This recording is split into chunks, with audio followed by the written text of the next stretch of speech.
and welcome to the space that gives you inspiration on work, on life, and how to balance both worlds. Now, we have been working on this series, or we're working on the series of self-discovery. And there's a lot that goes into it, and I'm going to just try and do it in 5 different videos for us to understand. So the first video that I brought out was on self-identity, because I believe that that's where self-discovery starts. You've got to identify yourself, if that's a word, yeah. And then the second one is something that I call self-concept, or maybe I should say self-conceptualization. So now that I know who I am, the next phase is self-conceptualization. But I truly believe, like in my journey of self-discovery, I believe that self-conceptualization is then divided into 2, or self-concept is divided into 2. One is self-image and another is self-awareness. So in this video, I want to talk about self-image. Now, self-image is your personal view or mental picture, or let's say internal dictionary that you have of yourself. So we already know who you are, but then there is a certain personal view, or every time you think of yourself, or every time you look into the mirror, there's a view that you have of yourself. There's a picture that you have of you. It's even when you talk about yourself in the third person. Anyway, we don't usually talk about ourselves in the third person unless we're doing things like CVs and like profiles, personal profiles. But imagine that you are to write about yourself on a piece of paper.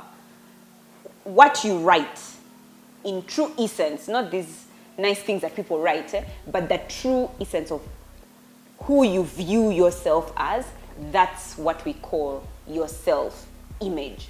And really it's divided in 2 parts. The first one is your extrinsic, or your personal features. I mean physical, did I say personal? Physical features, okay? So the first one is your extrinsic features, or your physical features. Like when you look at yourself in the mirror and you look at your forehead, let me start from the hair. You look at your hair. What's your view of that hair? Is it PQ, poor quality? Is it good quality? Is it really black?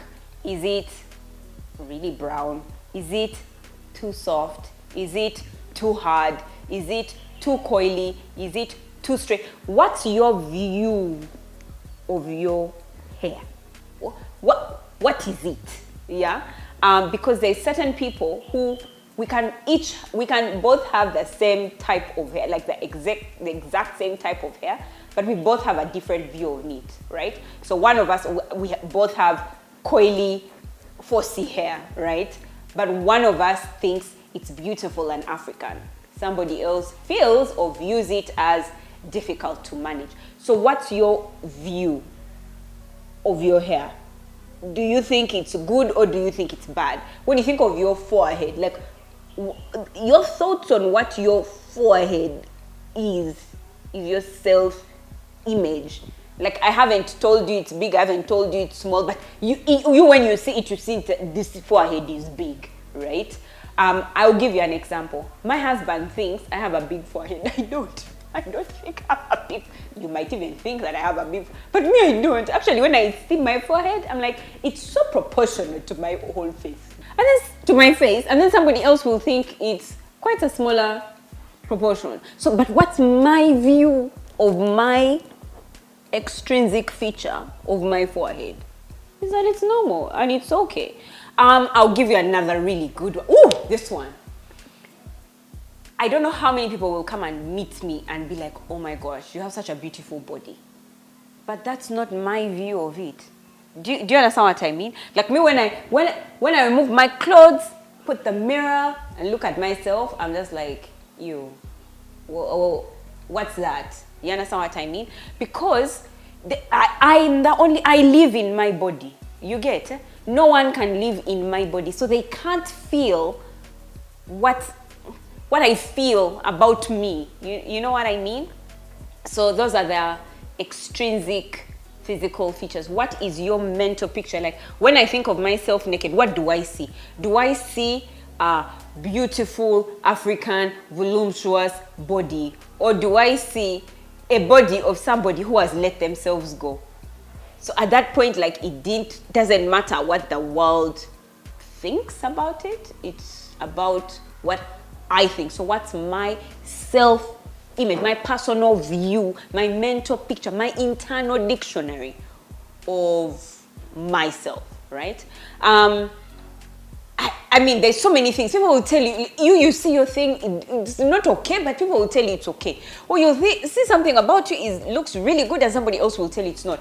The other time I was doing makeup, and a makeup artist really had a problem with my lips because they were, in her opinion, too tiny. But in my opinion, I love my lips. Nobody can tell me. Nobody can tell me anything about my lips. You get what I'm saying? Or the time I was dating a guy. No, well, we weren't dating. He took me out in a period of my life when I was just really dating anybody. I was going out. And he could just not get over. So I guess he'd always seen me in jeans. And so that particular day, I wore a skirt. And he was just like, oh my gosh, you have big feet. You have big feet.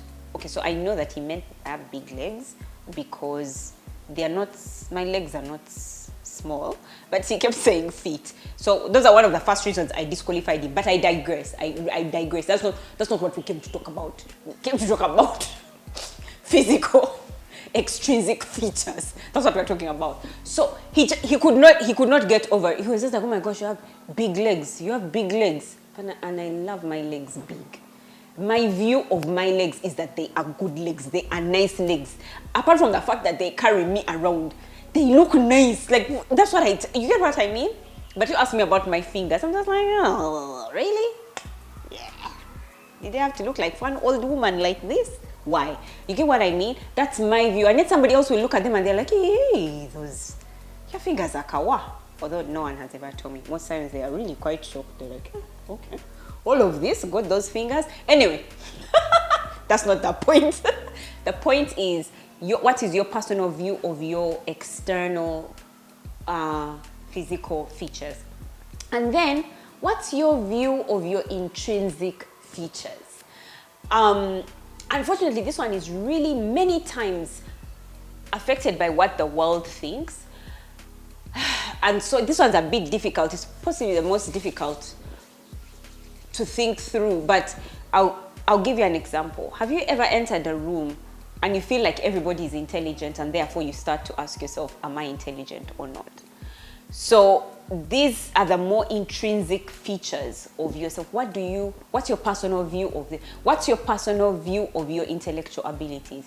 Do you actually think you're brilliant, or do you think you're average, or do you think you're below average? What do you think about your IQ? What do you think about your emotional intelligence?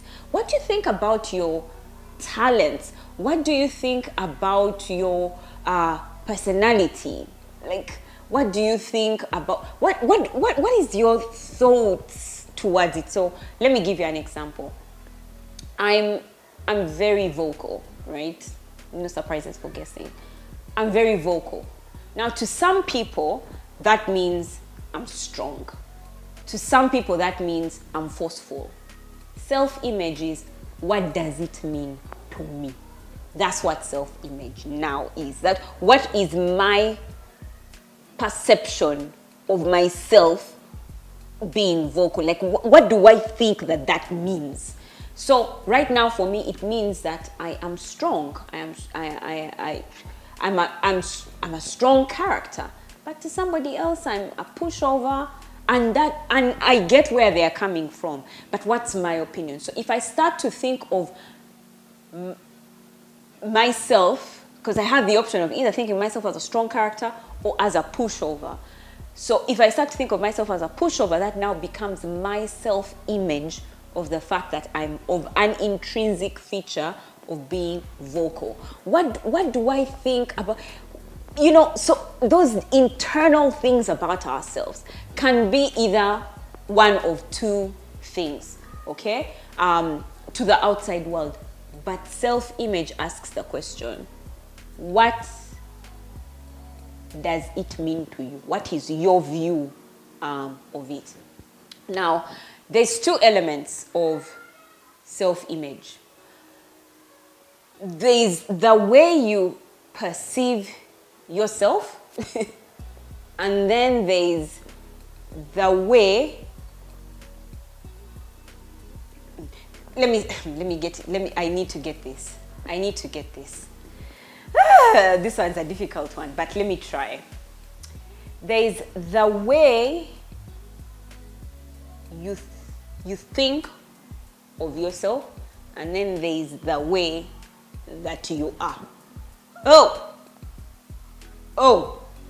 Let me use the example of the vocal one that I talked about.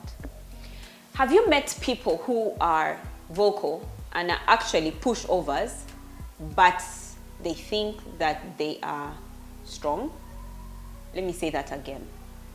You meet people that are, in reality, their true self, they are pushovers, but for them, they've told themselves that they are strong.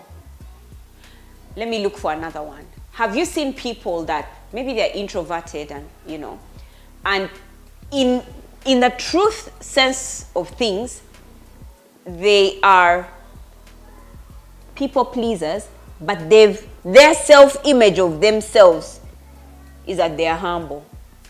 I don't know if that makes sense. That the true thing inside is an egotistic person, but their self-image is that they are, I don't know, leaders, or they are, you know, they are strong, or they are, you get what I mean? So in this thing called self-image, to be honest, there's a place, and I'll talk about it later, of self-acceptance, where yes, I see myself, you know, because I'm vocal, I see myself as an independent, strong woman, but the truth is I'm a pushover, I'm egotistic, and I'm proud. So that acceptance, there's that difference in there. And so self-image, while it's very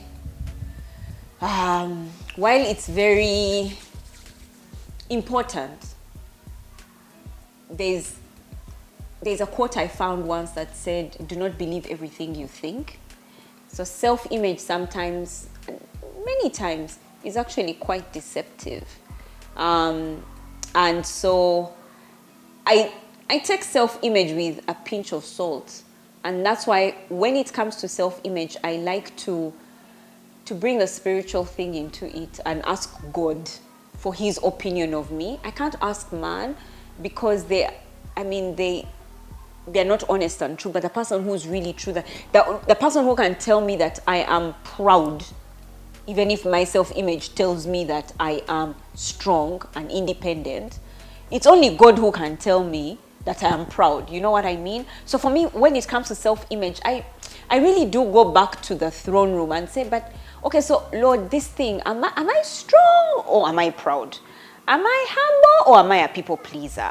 I do ask God those questions to help me on my journey of self-discovery.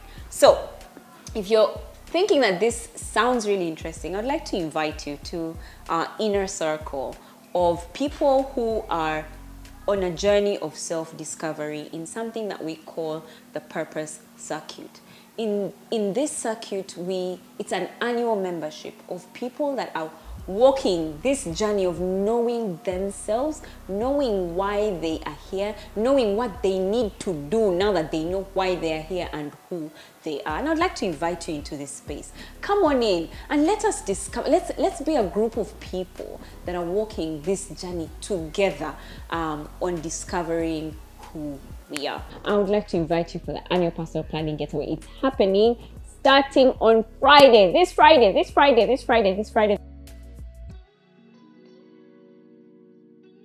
We shall be away where we can just plan together for the year 2023. So please get into the description box or the first comment. There will be a link for you to follow. Until next time, I can't wait to see you. Bye bye.